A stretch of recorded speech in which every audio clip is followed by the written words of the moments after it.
if we then take the macrophage and put it into the bigger picture of the infection and look at it both from the innate immunity and in the adaptive immunity perspective, we see that the macrophage plays a role in both of these settings.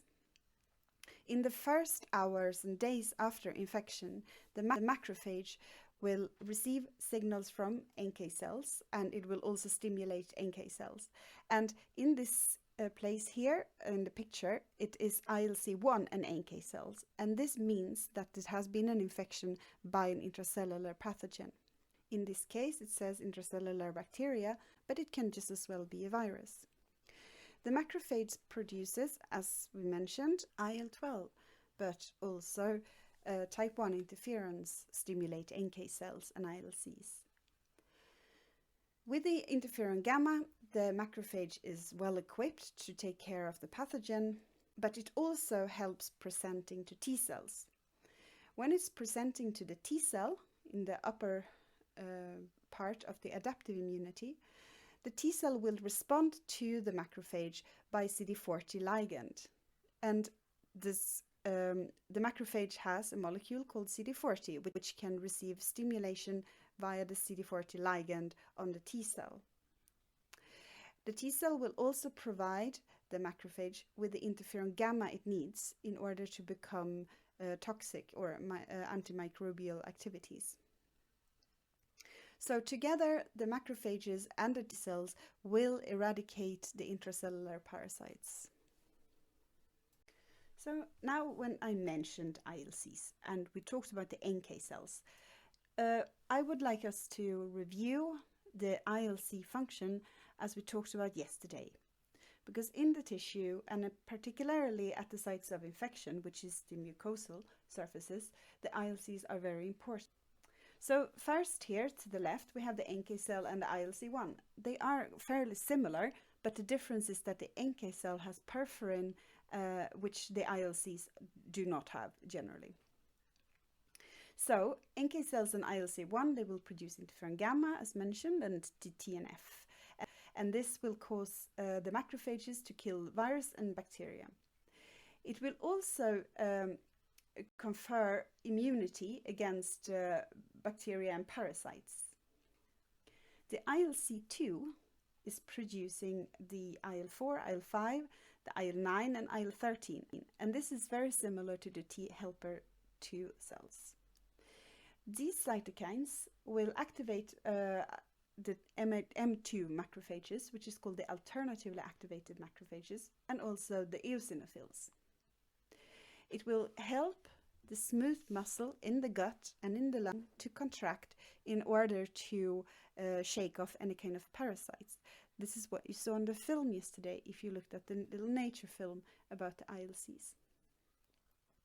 The ILC2 is also stimulating production of the mucus in order to flush off the parasitic worms. The ILC3 is the defense against the extracellular bacteria, and here IL-17 and IL-22 are really important. In the gut, IL-1 beta and IL-23 produced from the epithelial cell layer will stimulate the ILC3. The production of these cytokines indicate that there is an ongoing infection, and how this infection is detected we will actually come back to, because we haven't talked yet about NLRP. Once the ILC3 is activated, it will talk back to the epithelial cells, which then respond by producing antibacterial, antimicrobial peptides, and this will enhance the immunity to extracellular bacteria. Also, it's worth mentioning that the ILC3 is important for strengthening the tight junctions between the epithelial cells, which you now know exactly what they are. As a short recap from yesterday, I would like now to go through this whole thing again, because I previously had the impression that this is really, really hard to understand. So, the type 1 ILCs.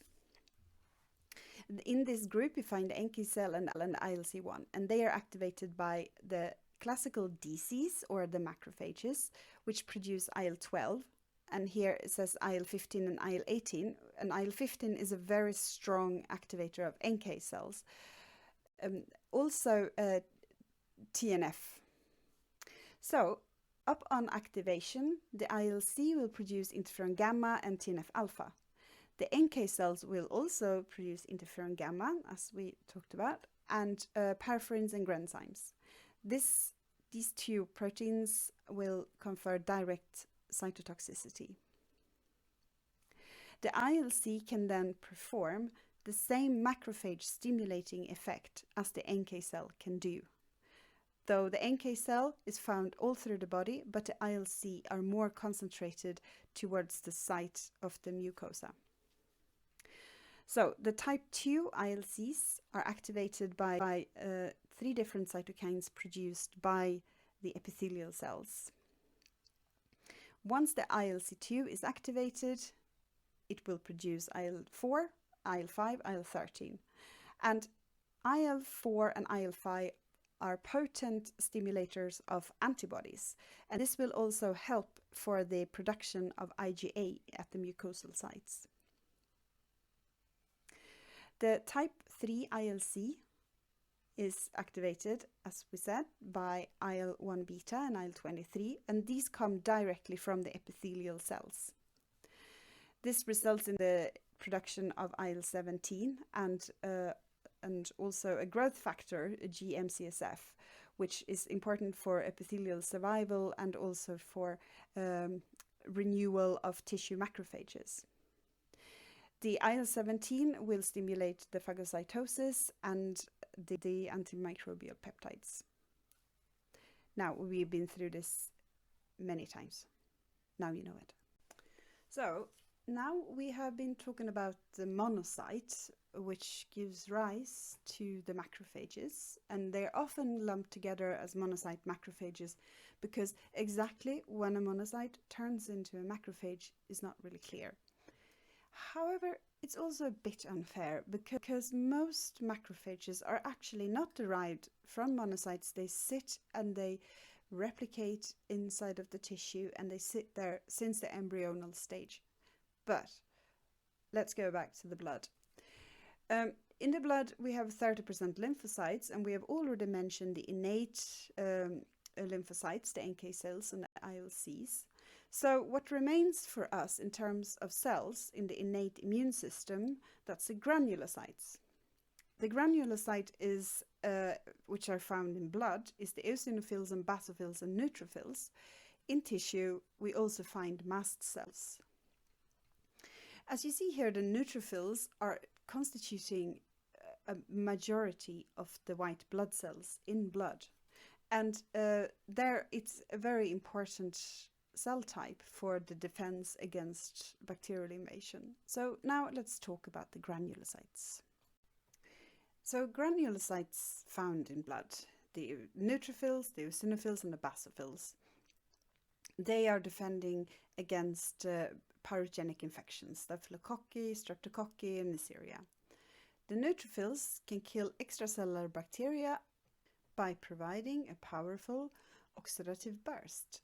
It produces reactive oxygen species which kill these bacteria. It can also phagocytose and kill inside of its compartments. So either it releases vesicles in which the bacteriotoxins are stored, or it phagocytoses the bacteria and kill them inside. An accumulation of neutrophil in tissue is not only damaging the bacteria, but it's also damaging of the tissue. The eosinophils are defended against worm. They have IgE receptors and are activated by IgE, and they have very specialized granuli inside of them. And they contain a major basic protein, which is a cationic protein, peroxidases and hydrolases. And they stain in, using GEMSA, they stain different from the vesicles found in the neutrophils. They produce the lipid mediators, which are the leukotrienes and lipoxins, and these are causing allergic disease. The basophils are also induced by IgE, and they have high affinity IgE receptors. They also defense against parasites. They are not, as the eosinophils, found in the tissue in the same way. The eosinophils can locate to tissue and stay there. They also have a specific granula, and they are releasing histamine and molecules like histamine that cause vascular permeability, which means that the vessels become leaky. The basophils can cause smooth muscle contractions and neutral proteases, which degrade the microbes.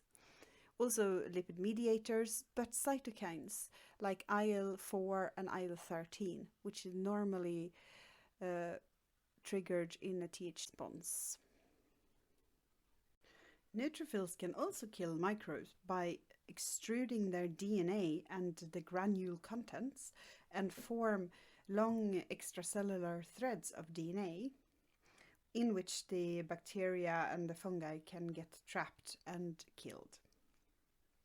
The extruded chromatin, which is called neutrophil extracellular traps, or nets. They are composed of strands of DNA and histones to which a very high concentration of this antimicrobial granule content is bound, so it becomes a very toxic net. In order for the net to form, the histones needs to be modified before this event. The extrusion of these nets leads, of course, to the cell death of the neutrophil itself, and this is referred to as netosis. As with everything, too much of a good thing is a bad thing, and too much net formation is probably associated with autoimmune disease.